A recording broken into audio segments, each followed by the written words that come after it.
Welcome everyone to this month's Astrocolorscope. My name's Elizabeth Harper and my website is sealedwithlove.com. So in a moment I'm going to take some crystals from my crystal bag. I'm going to throw them into a group of 12 houses and see which houses want to be influenced by which crystals. I'll read the colors, the crystals and any other energy that comes with them for your star sign. I'll take a crystal from this bag as well. These are just beads, different colors in there and other different symbols as well. We'll see what other influences want to come up. And then I'll take a card from the Voyager deck, and the idea of this is that it's your own card and it's up to you to take a look at the card and see what most draws you on that card in this moment, and then ask yourself, what does that mean? What does that mean? So that will give you a little extra influence for your month ahead that's just for you. Okay, so to begin with, I'm going to start just with a little bit of astrology for this coming month for August. So this is a kind of an interesting month because Venus is retrograde for the whole month. So this is very much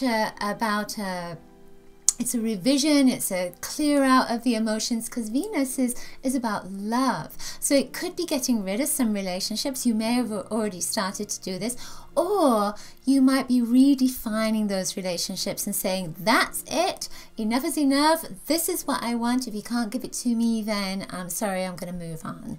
So that kind of energy is coming in because you're going to be reassessing your values. So it's not just about relationships, it's about anything that you love, everything that you love. So also Saturn is moving direct, so it's going to be a little bit easier from the perspective of business and getting things organized in your life. There's also a sense of criticism that may be coming up because Saturn is square Jupiter on the 3rd. So it just moves direct and then it squares with Jupiter, and Jupiter is a planet of expansion. It's like everything is wonderful, and then Saturn is saying, hang on a minute, you need to be more organized, you need to be more stable, you need to be more strict, you know, whereas Jupiter wants to go out and have a good time. So when they're squaring each other, it's almost like you have to, it's not that you have to stop, but you may stop and start looking at what it is you're doing in your life.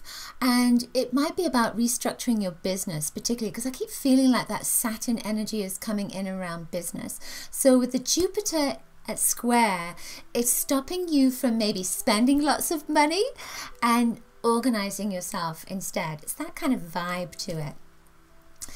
On the 29th is a full moon. There's a new moon, obviously, which is on the 14th.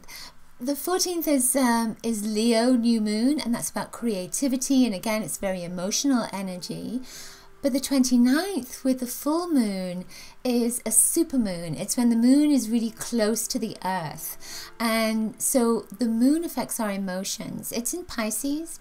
So with Pisces particularly, I'm a Pisces. With Pisces, it's a very emotional sign. It's a very emotional, intuitive, imaginative, a little bit addictive as well sign.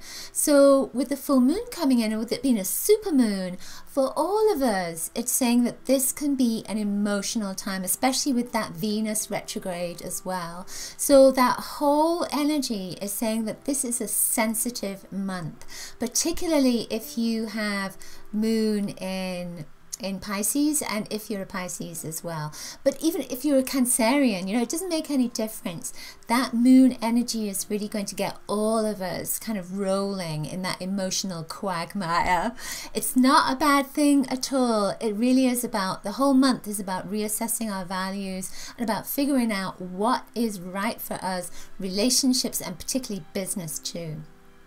So I feel that with the new moon, on the 14th, there's a Uranus and there's a Venus aspect that comes in with that. And that's again about relationships.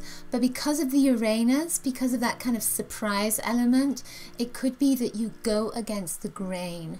So it might be that people are saying, this is what you need to do, and you say, no, I'm going to do my own thing. And again, it feels like that is the theme for the whole month, is really finding your individuality, really going with what is right for you, what feels right for you, not listening to what other people say, just taking on their wisdom, but maybe just going with your own intuition. This is a very highly intuitive month, especially with that big full moon coming at the end of the month. Okay, so I feel like I'm out of breath there. So now we're going to move on to your star sign. Let's see what crystals come up for you.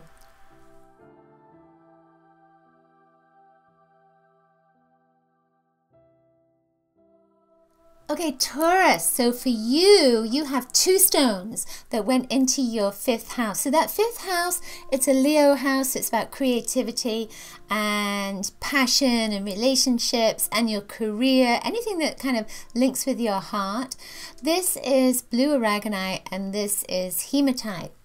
So the blue aragonite, it often comes in with, it's a de-stressing stone. It's a stone of empathy.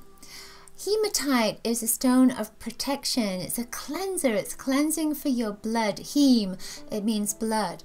And it's a reflective stone. So when I feel into this, I got to feel what's going on with these.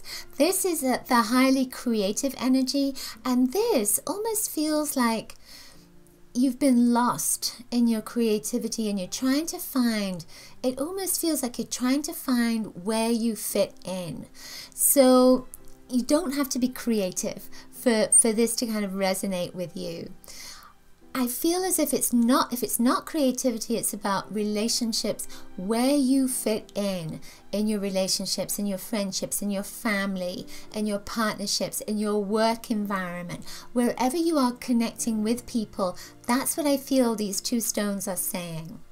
This one on a specific level is saying that you're going to feel a little bit sensitive this month. You may feel as if your words are not heard, or that it's difficult for you to communicate. I'm getting this kind of airy feeling with this particular stone, and it's very gentle. So you might find that you are easily hurt, or there's feelings of being easily hurt this month. But with the hematite, it's reflective. So you can use this particular stone to protect yourself. You can imagine mirrors around yourself. So anything that comes at you, which is negative, it'll bounce off of those mirrors. In England, we always imagined a red telephone box with mirrors on the outside of the box. Just put yourself in the box and then everything bounces off that telephone box. That was our way. Of course, red is very grounding.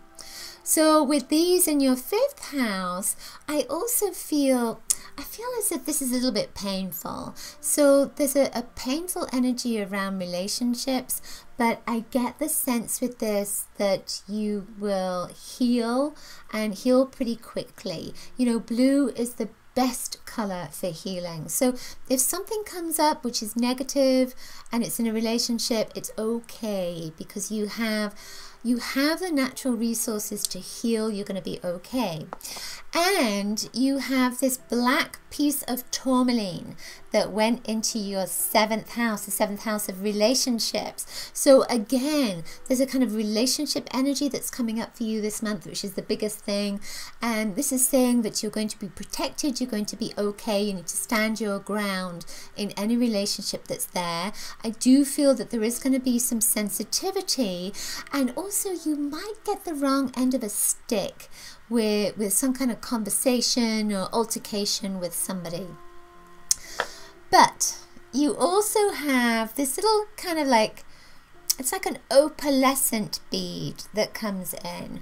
So with these, if we think of a newspaper, it's black and white, and then with this, it's like that little grey area that's in the middle. So I do feel that communication might be a little bit of an issue for you this month, that you might not get your your feelings across, your thoughts across, your ideas across. They may not be received in the way that you want them to be. But with this blue energy, it's saying, keep on keeping on. You're going to be okay. The creativity is there. The inspiration is there. Your ability to communicate isn't the issue. It could just be the wrong time. So then the card that came up for you is the Woman of Wands. So take a look at that and ask yourself, what does that mean? Oh, sorry. Take a look at that and see if there's anything in that particular card that most attracts you. Then ask yourself, what does that mean? So with this particular card, I'm seeing all these colors in the corner there. It's almost like a fiery opal. This is the Queen of Wands. It says Sensor on it. You're going to be very sensitive this month. The Queen of Wands is about change. So it's about going from a dark-haired woman to a red-headed woman to a blonde-haired woman, and shifting and changing and getting to know yourself through each change. So this month is a very positive month. Even though it may look like you're going backwards a little bit, you're really moving forwards, especially with who you are internally. There's a lot shifting, and as a consequence of this, in September, it's almost like you feel much freer. So it's a little bit constricted this month, but you're going to have some freedom coming up in September. Okay, that's it for this month's Astrocolorscope. Hope you've enjoyed it. Do please give it a thumbs up if you did. Share it on social media with your friends, through email. And also remember to leave me a comment below. Let me know how the messages resonated for you. Remember to subscribe to my love letter and grab your free color kit. Find out what your true colors are at bit.ly/color kit. And also remember, I do offer guidance sessions, lots of different guidance sessions, and particularly crystal gem readings, which you might be interested in. That's at sealwithlove.com. Lots of coloricious blessings until next time. Bye.